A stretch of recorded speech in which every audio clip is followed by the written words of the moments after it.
Today we're going to learn how to make a Vagabond stove. This is typically used for girls, second year brownies and up.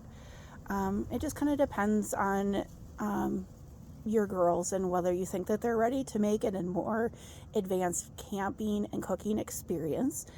But these are really super easy to make. To make the actual Vagabond stove, which is this piece right here, all you need is a number 10 tin can.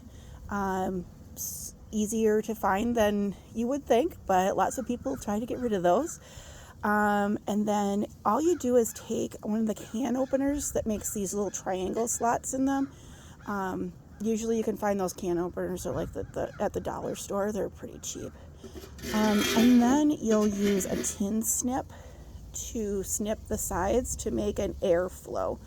So when your fire is going, the air, you'll want it to be facing towards a breeze if possible. The breeze will come in here, keep your flame lit, and then the smoke will come out these little holes. So it's really fun. And then you would cook on top of here. So the first step is to make sure that you have a clean tin can, that there's no label on it, because this will get super hot. So when you're working with the kids, you want to make sure that they know that this is hot and to not touch it and just be careful, just like a regular campfire. The second step is you're going to actually make the buddy burner. So right now, most of us as troop leaders and Girl Scout parents have a lot of cookie boxes left over. So you can use those cardboard pieces to make a buddy burner. What you're going to want to do is to cut them into strips so they fit into like a tuna can or a cat food can, and then pack them in there real tight. I like to say it looks like a cinnamon roll. And then to make sure that you have a wick at the top. So once you have that done, you're going to want to put paraffin wax over the top of it. Make sure that it gets into most of the crevices, because that's what will keep your fire going. Make sure that you let it harden.